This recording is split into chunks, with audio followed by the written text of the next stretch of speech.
Hello everyone, it's James here, and welcome to this presentation here, which, as you can see from the covering slide, is about the life coach as reflective practitioner. The life coach as reflective practitioner. So let me just start with another lovely quote from Lao Tzu, who I've quoted before, but he was a very wise man and worth quoting. And as he says here, the greatest journey is the one of self-discovery. The greatest journey is the one of self-discovery. And that is what reflective practice is all about. Reflective practice is the journey of self-discovery. We are using the process of reflecting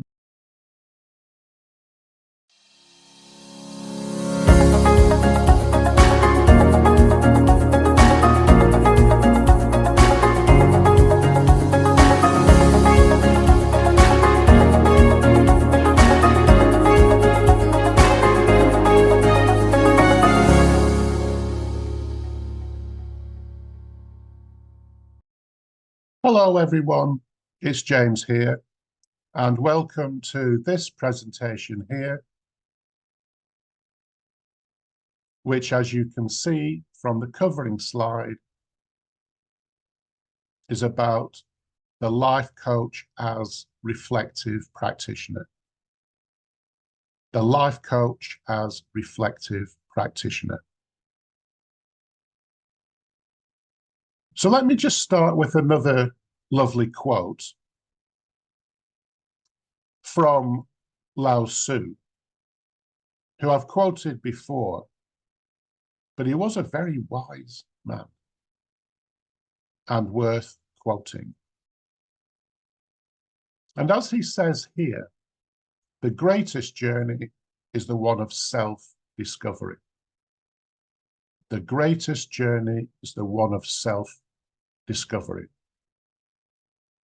And that is what reflective practice is all about.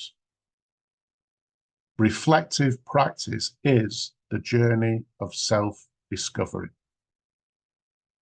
We are using the process of reflecting upon the work we do as coaches with the intention of improving, learning, improving, and developing ourselves as coaches. Because we are naturally curious, open-minded, and reflective. We are reflective. We are constantly thinking about the work we do as coaches. We are constantly thinking about the work we do as coaches. Whether you develop that into a formal practice is neither here nor there. I'm encouraging you to develop your reflective thinking in the form of a formal, structured process. But even if you weren't to do that, I know that you are reflecting. You are thinking all the time about the work you do as a coach and how you can improve. I know that partly because of the quality of the conversations we have when we are working together. You're always asking critical questions. You're always looking to improve. You are all open to the process of continuous learning. So I know that you're all reflective practitioners. All I'm interested in doing here is raising with you the possibility of you formalizing that process of reflective practice in some way. So We are all constantly reflecting and looking to improve. We are reflective practitioners. It is worth considering, therefore, how we may formalize our reflective practice to ensure we are benefiting as much as we can from the process of thinking critically and reflectively on the work we do as life coaches. There are a number of ways in which you can do this. We may, for example, wish to record in some way our reflective thinking. There are a number of ways in which we can record our reflective thinking. We may wish to journal as a way of doing this. We may wish to keep a journal of our reflective thinking. So we may wish to record in written form the nature of our thinking, or we may wish to use sound or imagery. We may wish to use audio files. We may wish to record our voice reflecting on our thinking using our phone or a laptop. Or we may want or wish to do short videos of ourselves talking about our reflective practice, just for our own benefit. There are lots of ways in which we can consider formalizing our reflective thinking.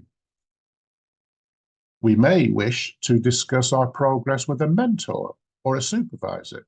You may wish, for example, to seek out a mentor or a supervisor to discuss your progress with, or a trusted colleague. Or you may wish to ask for feedback from your clients. Receiving feedback from your clients, asking your clients to evaluate the sessions that they're having is also an excellent way of not just getting feedback on what your clients think, but you can use that feedback as part of the reflective process, reflecting on what your clients think about the work that you are doing.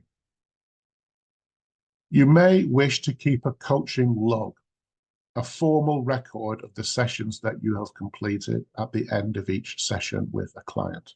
And we will be exploring some of the ways in which you can record your reflective practice, including the use of coaching logs. So I will offer some possible templates with you, and then you can consider using them in your work. You may also wish to use a model of reflective thinking to help frame your thinking. There are a number of reflective models you may wish to consider. And you will notice, I'm sure, as you explore these models, that they share a great deal in common. They share a similar structure.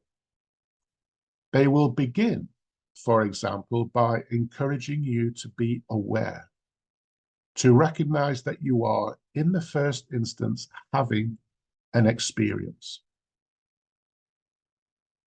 You will then be encouraged to reflect upon your experience before engaging in actions designed to bring about change. Most models of reflection address these issues. They just do so differently. They just explore these issues differently. One of the most simplest of models is the what model offered by Rolf. It's a very simple model, as you can see. It starts off with you asking the question, what?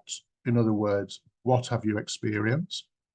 You then move on to reflect upon the significance of that experience. So what? What was it about that experience that made it significant? And then what now? What are you going to do about it? How is that experience and reflecting upon it going to help you improve as a coach? So let's just look at that in a little bit more detail, just to remind ourselves that the model requires 3 simple questions to be considered. What? So what? Now what? So the process starts off with what?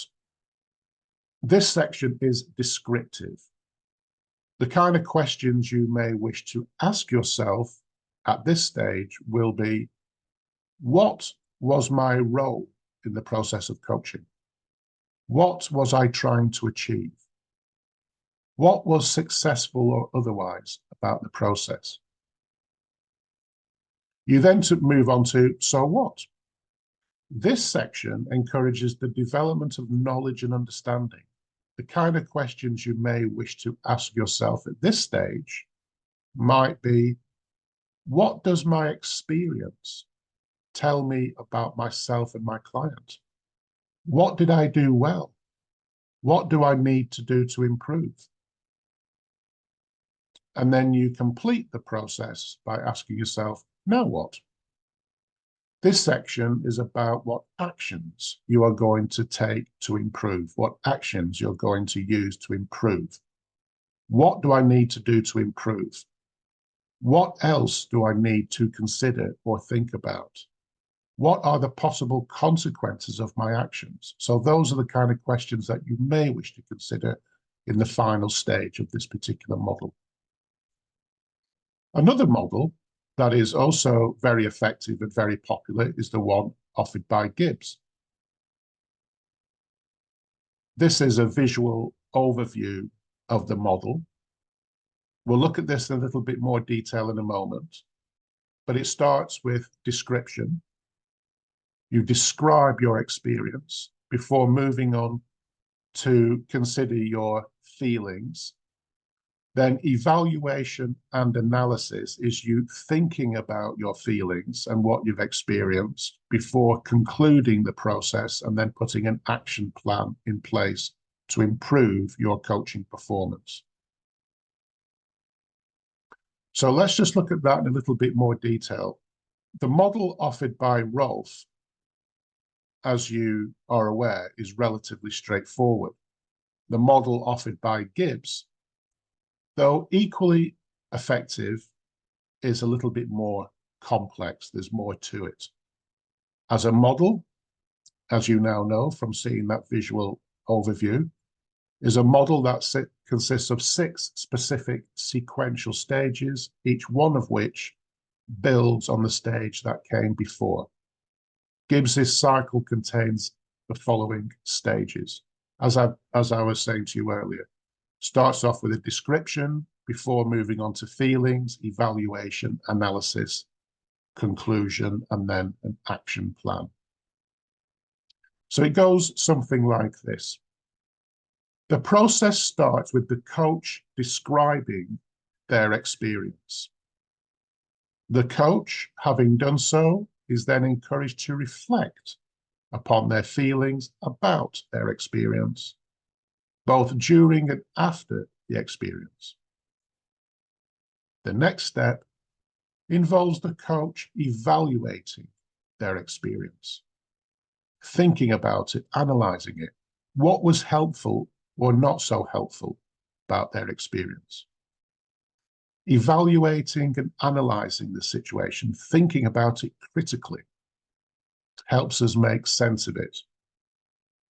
The process then comes full circle with the coach concluding the process of reflection with an action plan designed to improve their experience, designed to improve their performance as they move forward in their development.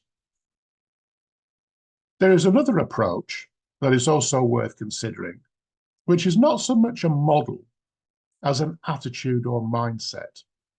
The process is associated with the American philosopher Donald Shon, who encourages the reflective practitioner to reflect in action and to reflect on action, to reflect in action and to reflect on action.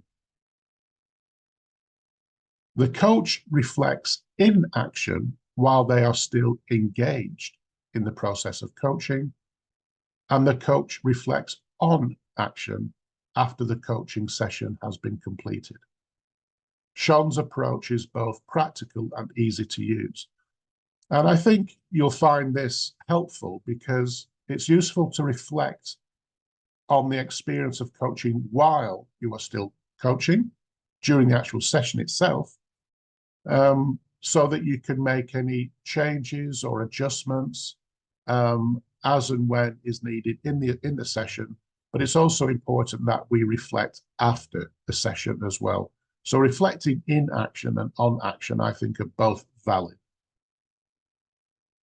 So, questions for you to consider. What is the value to you of you being a reflective practitioner? What is the value to you with regards reflective practice? What is the value to your client? How does your client benefit from you being a reflective practitioner? And which model of reflection do you think would be of most benefit to you in the work you do as a coach? So again, I will finish with, again, another lovely quote by the Buddha, which again encourages us to think about the quality of our thinking. What you think, you become. What you feel, you attract.